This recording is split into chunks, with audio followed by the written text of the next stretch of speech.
Күндү сессия тегерчилерин кытылаттара мен атын Saas team in Sakha People. Hello everybody, my name is Saas. My full name is Stanislav Ksenofontov. It's a Russian Slavic name, I would say. And I'm from Sakha Republic, Sakha People I would call it. And currently I'm based in Iowa, native lands of Sakha People at the University of Northern Iowa. And today I would like to talk about pathways to decolonize science-appropriated indigenous terminologies in Arctic research. And before I start, I would like to introduce myself. So as I mentioned, my name is Stanislav Ksenofontov. My short name is Saas, and my native name is Saas. Saas means spring or age. I'm a postdoctoral scholar at the Geography Department at the University of North Iowa. I earned my PhD from the University of Zurich in Switzerland. My research focuses on global change impacts on Arctic indigenous social-ecological systems, namely climate change, socio-political transformation, extractivism, and more.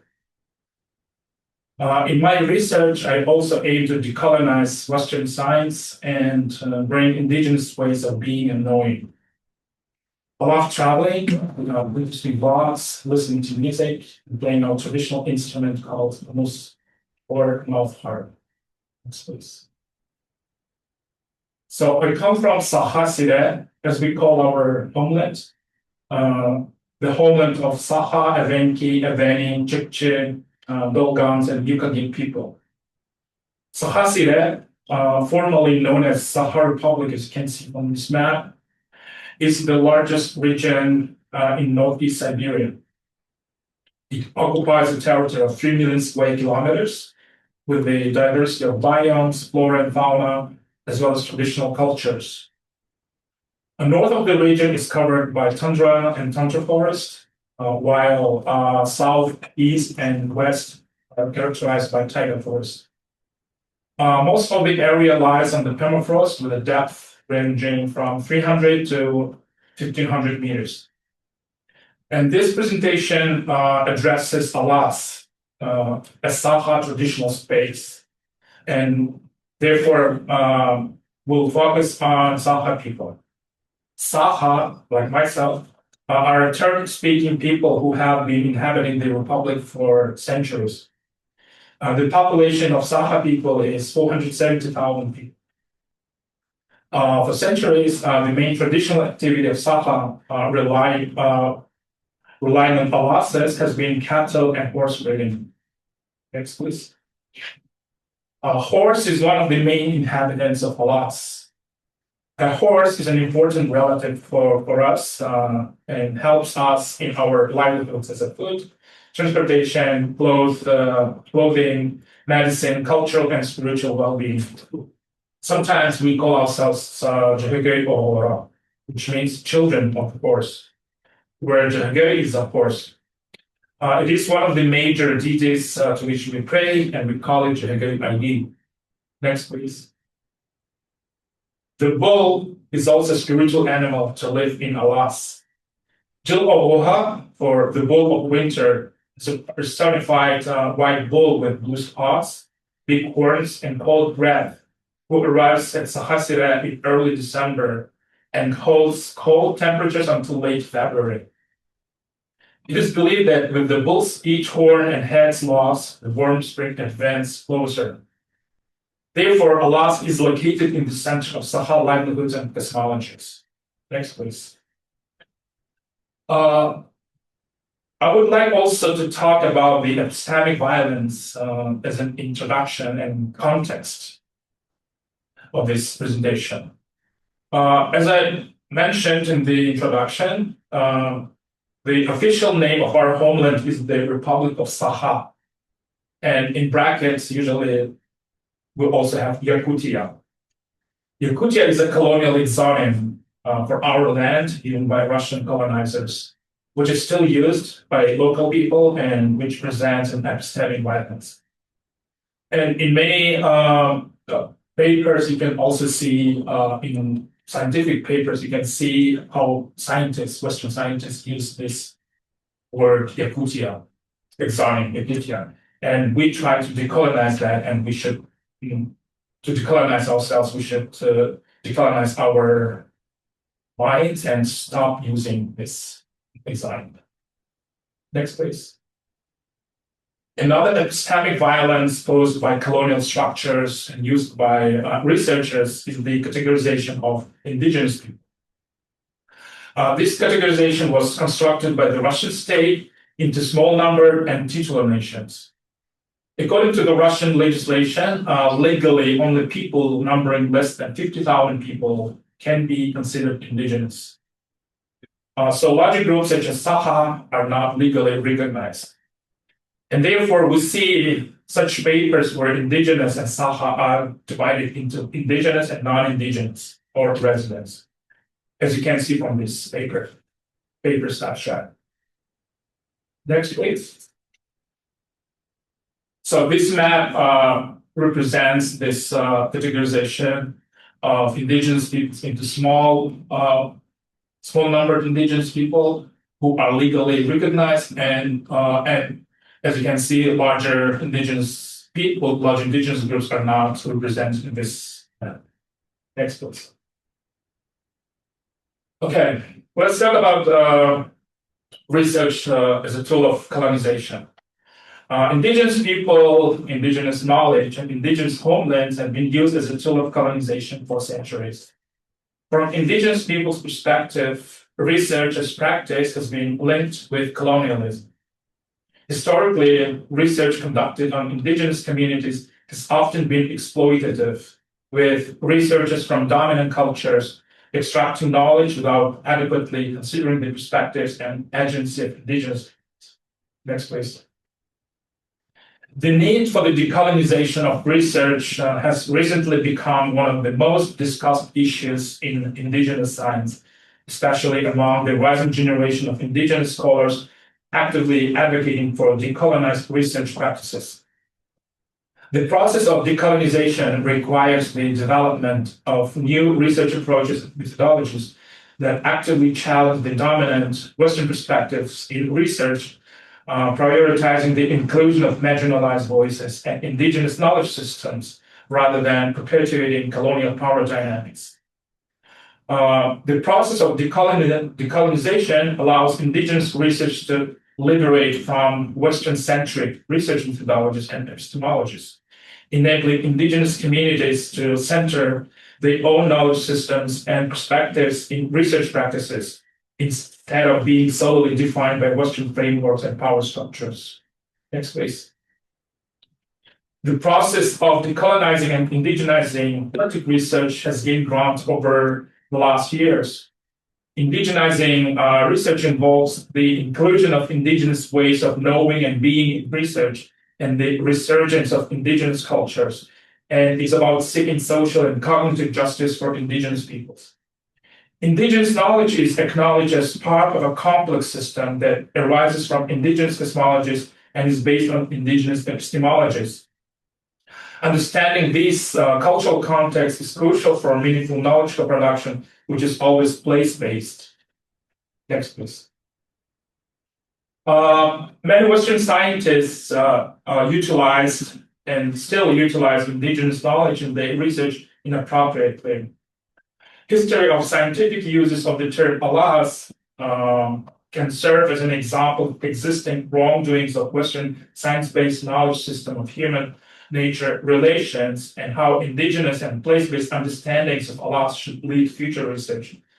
The term alas in permafrost terminology, typically spelled as ALASS or ALAS, as you can see here, refers to a large depression of the ground surface produced by thawing of a large area of very thick and exceedingly ice-rich permafrost. Next, please. As a scientific term, alas is defined as a depression found in thermokarst terrain produced by thawing of extensive areas of very thick and exceedingly ice-rich permafrost. In Russian scientific literature, for the first time, the alas had been mentioned by Abolin in 1929. The author used this term for describing Chil's depression and referenced it as a local word and didn't give any other details. So he didn't mention that this word comes from Sakha people. Later in the 1940s, other scientists used halas along with a few other words borrowed from the Sakha language, such as lulav, ye, je, pim, to define the stages of the process of permafrost. The term had been accepted and broadly used by the international scientific community since the 1970s. It is necessary to notice that the scientific term halas has only geomorphological or geobotanical meanings, which is significantly narrower than the original sense. Modern glossaries seem to continually omit the term's origin. Glossaries for international and US permafrost associations and National Snow and Ice Data Center, to name a few, do not acknowledge the indigenous origin of the word, nor provide a correct spelling of the term. ALAS versus ALAAS. A glossary of permafrost and related ground ice terms published by National Council of Canada mentioned the Sakha origin, but does not provide any explanation or context. And this neglect deprived the scientific community from rebuilding its relationships with indigenous knowledge systems and represents a colonial artifact that needs to be rectified. Next, please. So, alas, and this is a correct spelling of the word, has always been an important traditional space for Sakha people. Traditionally, Alas was associated with agropastoralism as it had productive hay harvesting fields and grazing grounds, which presented key factors for Sakha cattle breeders. Alas presents a highly productive ecosystem and a source of forage for horse and cattle. Horse and cattle breeding are traditional subsistence economies for Sakha people, which provide food, transportation, clothing, social and cultural well-being, identity, as well as income. Moreover, Alas is a living space for fishing, which also presents an important traditional practice for Sakha people. Sakha people have been cattle and horse breeders for centuries, and therefore Alas as a hay harvesting and grazing field played an important role for Sakha livelihoods. As a result, Alas had become a living space for Sakha families, and some contemporary settlements are still located in Alas.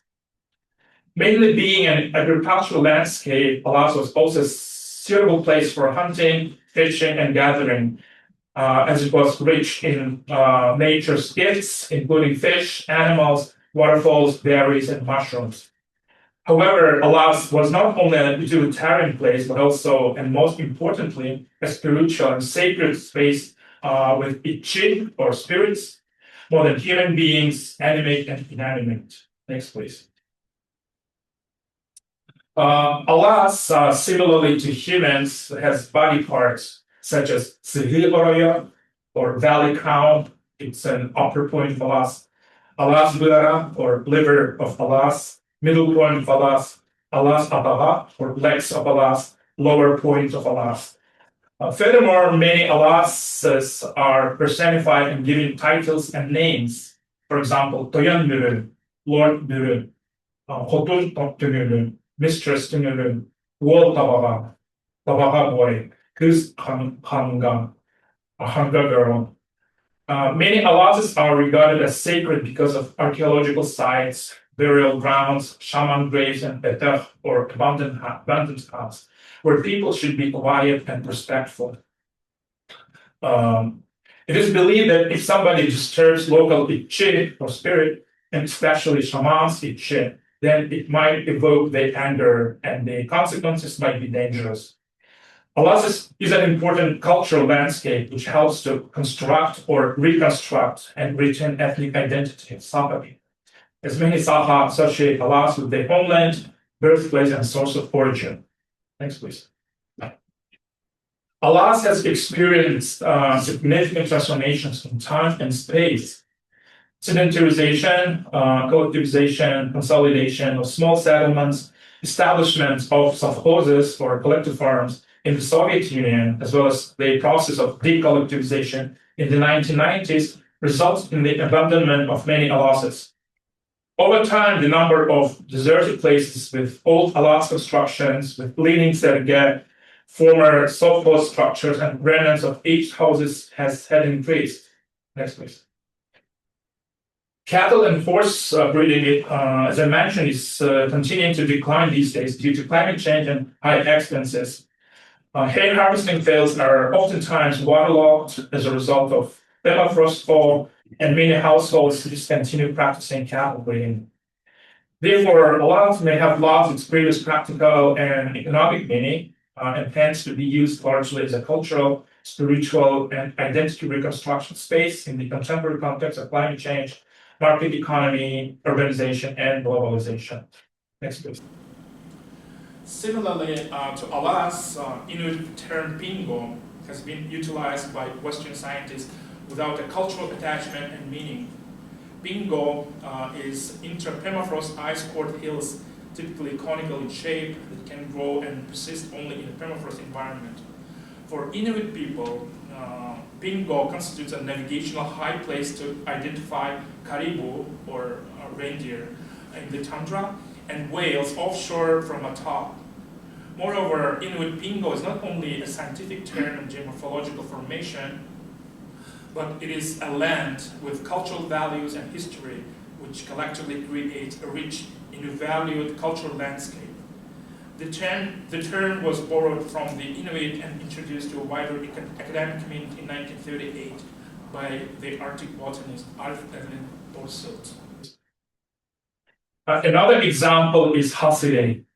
Hasirei is a drained thaw lake basin in Western Siberia, an invariable element of subarctic frozen peat bogs.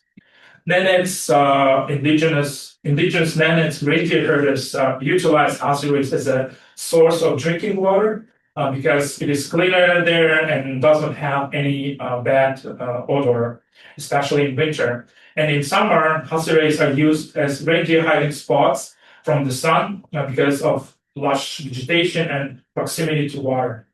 Next, please. So to decolonize borrowed indigenous terms for the sake of science, Western scientists need to acknowledge that scientific appropriation took place and recognize and possibly restore the original meaning of those terms. We suggest three pathways of decolonization of such borrowed terminologies. Before decolonization can begin, the Western science must first acknowledge the origin and cultural meaning of the term borrowed. Acknowledgement would be followed by three pathways of decolonization. Repatriation entails, these three pathways are repatriation, or we can call it rematriation, indigenization, and knowledge production or appropriation. Repatriation entails not only the return of ancestors, sacred items, and collections gathered for museums and research institutions to the original community, but also repatriation of intangible indigenous knowledge to communities where indigenous terms, cultures, and ontologies must be acknowledged and returned. Repatriation is important because it is not simply a question of returning a cultural item, but rather moral values, self-esteem, pride, identity, and a family member. In this pathway, we suggest Western scientists cease using indigenous terms, in this case, Alas, in their current form. The second path is indigenization, or reconceptualization of indigenous terms using original meanings. Indigenization entails centering of the landscapes, images, languages, themes, metaphors, and stories in the indigenous world, and the disconnecting of many of the cultural ties between the settler society and its metropolitan society. Indigenization requires seizing authority and acknowledging the sovereignty and autonomy of indigenous peoples in their cultural manifestations. And in a decolonial idea here would consist in adding more information about Alas in vocabularies. And also emphasize the sacred meaning of Allah's, its cultural meaning. And also, as mentioned earlier, for Sakha people, Allah is more than a term, it is a spiritual space. Therefore, it's crucial to indigenize the term Allah by attaching an initial spiritual meaning to it. And finally, the third path is the co-production of shared meanings, or co-development of new meanings that result from the knowledge co-creation process between indigenous knowledge and Western science. Co-production of knowledge highlights the importance of achieving equity in research and allows researchers and indigenous knowledge holders to bring different ways of knowing to produce new knowledge. An indigenous term of Allah's may be explained scientifically while keeping its sacred and spiritual meaning. In practice, these pathways can be achieved by community engagement when scientists can hold community meetings and workshops to implement above-mentioned path, as well as solicit necessary suggestions from community members on how to accomplish these goals of decolonization. Only with acknowledging indigenous knowledge, followed by repatriation, indigenization, and co-production of knowledge, would there be decolonization of Arctic research. So, thank you. Next. Awesome. So you can find more about this presentation and this paper in the Arctic Science Journal. Okay, now this decolonization process that you're referring to, doesn't this require at least a degree of cooperation from the colonizers? And is it possible to get that? What kind of degree do you refer to? Cooperation. Collaboration. Oh yeah. Well, you see, I don't know this area, but I do know a similar process that's going on in Brazil, particularly in the Amazon. Yeah. And this whole decolonization process that we talk about, as ideal as it is, it requires some degree of recognition by the colonizers. And I don't know if that's possible. Yeah, I think if we work together with some indigenous knowledge holders, together with scientists and colonizers, as you say, right? So if we work closer together, then we can achieve this decolonization. As I mentioned, we need to co-produce knowledge. So Western science and indigenous knowledge should work together to co-produce new knowledge. Right? Okay. And that will be decolonization. And for example, as I provided this example of Alas, when scientists, Western scientists attach cultural meaning to this term, then it will be perfect, right? Yeah, well, but what I'm concerned about, and again, my experience is Brazil primarily, but colonizers are still moving in.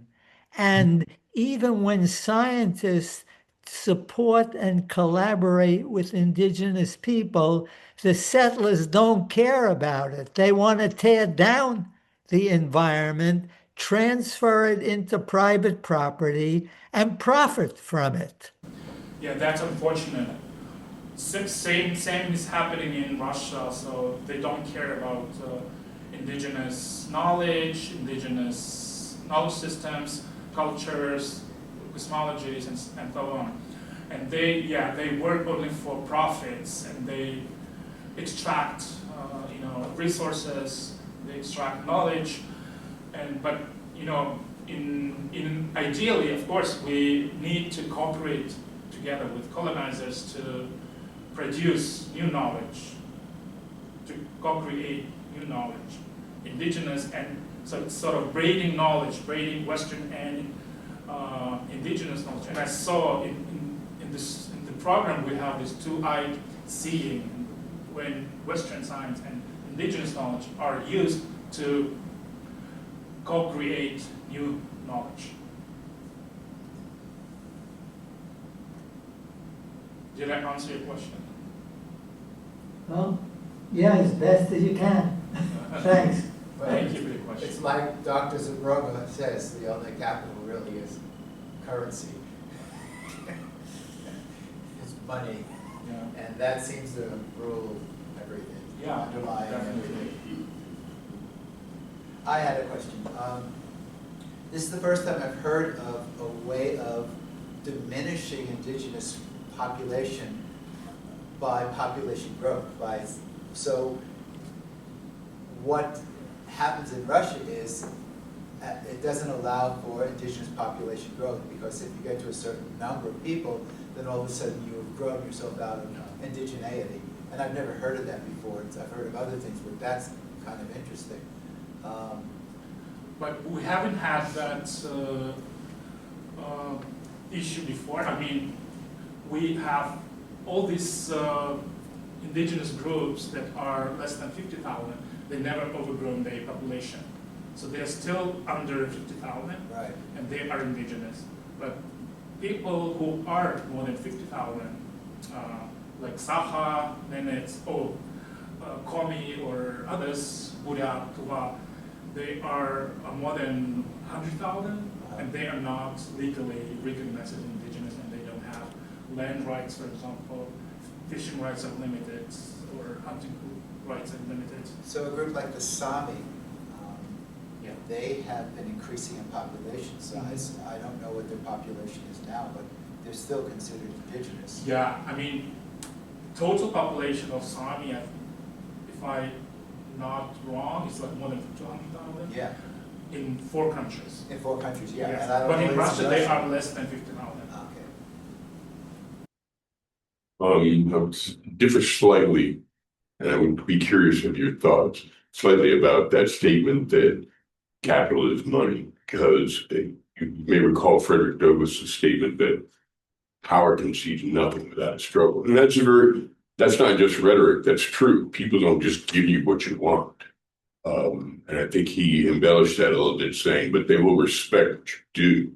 So I'm thinking that it's good to get cooperation from, the larger culture, but I think the engine that's driving the growth and actually creating the capital is the energy and organization of the indigenous people themselves. Question, does that sound reasonable?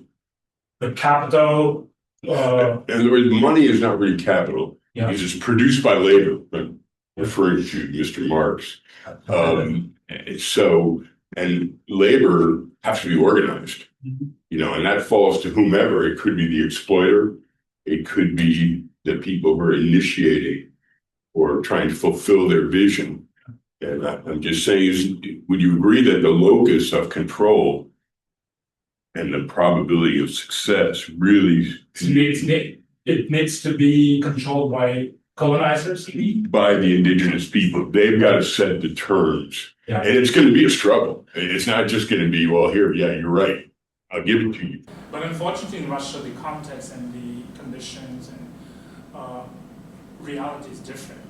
Yeah. It's a very centralized state, Sure. and it's an authoritarian state, and they don't care about indigenous people. They don't care about indigenous lands, so they just come and extract. They don't care about labor, which is controlled or by condition that we provide to the state. They don't care. They will just silence you, and they will just jail you. So that's reality in Russia. Is there an effective resistance to that, or effective tactics? No, unfortunately. Saas, thank you very much. I love what you do, your research and topics. They're absolutely amazing. And I understand that and for colleagues for the context, it's so what Saas and they colleagues what they do. It's for for the better future when people are gonna be ready, because their researchers really provide a lot of argumentation for some changes. But still, my question, Saas, for you is we both from Russia, you Sakha. I am a Venki. We almost the same region. And we're not in our homes, unfortunately, right now, but we study this and taking all that risks that it unfortunately provides doing this kind of research. My question is, so you are mentioning several times that like Western opposition, indigenous knowledge versus Western knowledge. But the problem, one of the problems is that Russian academics, they don't see themselves as Western, like European Western. They see them it's a bit opposite to Western, even if they are really truly truly Western. I mean, European. A lot of them stand on the shoulders of European scholars and European perspective. They refuse it. They don't see it, which I believe construct another barrier to like real changes, to decolonizing, to indigenizing term. Maybe you can provide your thoughts about it. How we can, you and what you do, what I do, how we can, I don't know, establish a contact between like us indigenous peoples and in academic Russian community, Russian Slavic white people, when they don't see themselves as Western European academia. Yeah. Thank you for your question. Yeah, it's a good question. But yeah, I know that Russian researchers, they don't see them as Western in our understanding, right? But we see that educational system and academia in Russia is Western. Nobody can, we all see that and we agree with that, because maybe it's not the term, we should maybe use another term, not Western, but something like that unite all countries, like in Asia, for example, or in Europe, in Russia. So all this knowledge system, they are sort of similar to Western, as we understand, right?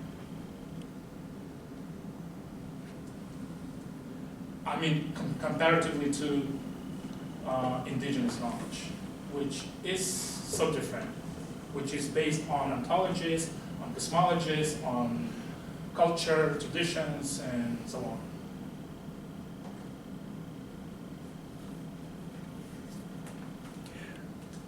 What is the general attitude of the average Russian citizen? In Canada, around the late 90s, I guess, mid 90s, they did a survey among citizens of Canada with regard to what the average citizen felt as far as returning the land back to indigenous people, and they were surprised that 70% of the population said that the land should return back to indigenous people.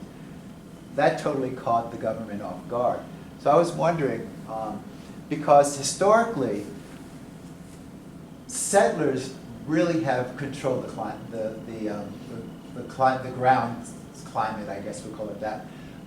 When governments make rules, settlers come in, they don't understand maps because they're on the ground, they don't see lines on maps, and they move into indigenous territory, and then once that happens, governments feel they have to support their constituency, and that's the cycle that causes the problem.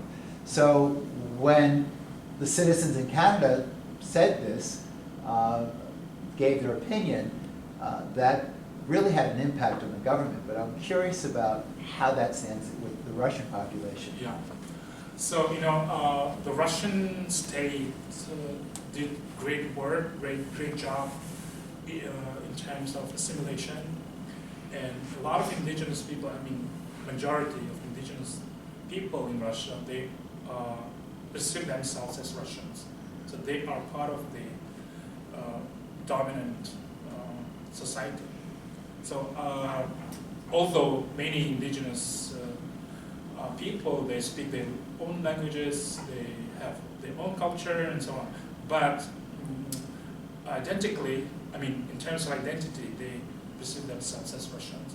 And that's why there is no question of land bank, there is no question of resource extraction, you know, like, like poor attitude in terms of extraction.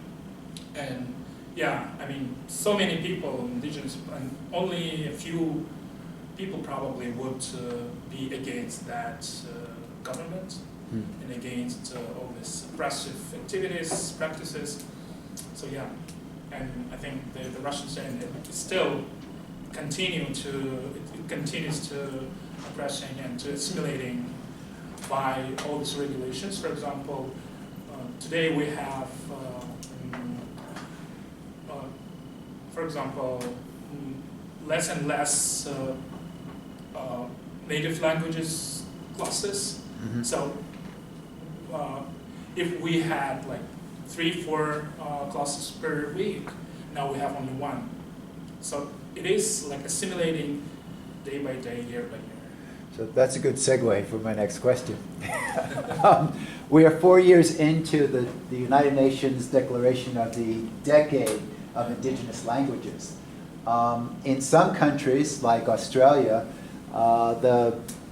in one state alone, New South Wales, they allocated $138 million over the next 10 years from 22 to 1932 to solidify, to revitalize, rejuvenate indigenous languages in that one state. Germany allocated $30 million every year for the Sorbians, not Serbians, but Sorbians. So has that had any impact on languages in Russia that you would know of? This decade? Yeah, being in the United Nations Declaration of being in the Decade of Indigenous Languages. I think Russia doesn't actively engage in UN activities, and I don't think they claim to sort of to support that initiative, but in fact, in practice, I don't think it is happening. So it has no impact. I mean, we can see that by these regulations, language regulations, and there is also a regulation that says that the instruction language should be Russian. Right. If we had like native languages instruction in schools, but now we don't have that. You said the Russian government would sort of follow that sentiment, even if not like following the UN guidelines in any way. I guess I'm wondering if the Sakha would fall under that umbrella if they're not recognized by Russia. Sorry. Like if the Sakha community is not recognized by Russia, would those efforts go towards like the smaller, under 50,000 communities, or do you know of any efforts like that? Like how smaller communities recognize? Sorry, I didn't I guess understand just the question. does the recognition of a group play into Russia's any effort towards like recognition or recognition? Yeah. Mm-hmm. So yeah, we try to speak up at the venues like UN, for example, or other organizations, but unfortunately, the Russian government, they say in a different way. I mean, they try to sort of tell the UN or other organization that we are lying. So everything is okay, everything is fine, and we see that not only at the UN but also other meetings, huge global meetings, when the government sends indigenous representatives, which are supported by the government, but by the Russian state, by the Kremlin, and usually they come to these venues and they tell very good stories about our situations. They never mention about recognition, this policy of recognition of 50,000 people, and yeah. Any other questions? Yes. Do you think they survive less commerce is conducted in that language? I would point, for instance, the Samis. They have their own university, and they got carved out the right to conduct reindeer husbandry that only they have, and they fight very hard to keep that and to conduct commerce in their language. And the French Canadians, although they're not indigenous, they saw that if we give up our language, it's going to be over eventually, and they fought very hard for that. Does the Sakha people, in your area, do you conduct commerce in your language? Commerce, like trade, Yeah. I mean, I think we are lucky because we are 470,000. So sometimes it's good to be large group, even though we are not recognized by the state. And it is good that we are a large group because we can communicate our language. Right. And this is and Sakha language is an official language in our region. So after Russian, of course. And we are lucky we can speak, we can not only commerce, but also, films. We have a huge film industry back home, and you can watch actually in English now too. I'm not sure which platform, I think Amazon Prime or something. They have that films. Yeah. So not only commerce, but also education. We try to, but the Russian state, they try to, oppress our language, but we try to keep it alive, But unfortunately, other smaller groups like Evenki, for example, or Yukagirs, they are fewer, like less than us, and the state's policies regarding these groups are not that good. So the language wise, for example, there are fewer and fewer speakers. Okay, we have one last question from Sydney. Yeah. Another matter. Are there valuable resources on the land? I keep coming back to the Brazil experience because poor people from the developed parts of Brazil are moving into, say, the Amazon because there's gold available and they're cutting down the forest to raise cattle and plant soy. And this is something that the whole nature of Brazil's economic growth is dependent on this process in which the indigenous people are really those who are suffering most and are being killed by it. And I want to know if there is something like this going on in the area you're talking about. I mean, unfortunately, it is not possible to fight against the government. It is a criminal case. So if we speak up, we will be sentenced for. And we have many examples of people fighting for their lands when mining companies came into the land and built all this infrastructure. One woman had to flee her land because of that activities, because she was fighting against this mining company, and she had to flee to Sweden, and she lives there now, right? And I think in Northern American and Southern American context, it is so different because you have more power, more agency to fight against these huge corporations, but in Russia it's so impossible. Okay, that was our last comment. Dr. Zabrova, I know it's late, getting late there, so I'm not sure how much longer you can be with us, but I also want you to get your sleep because you're speaking tomorrow. So, everybody, lunch is on me. We're going next door, right next door to the lodge. It's called the Lodge. And also, before I forget, dinner is also on me tonight. It's at Michi.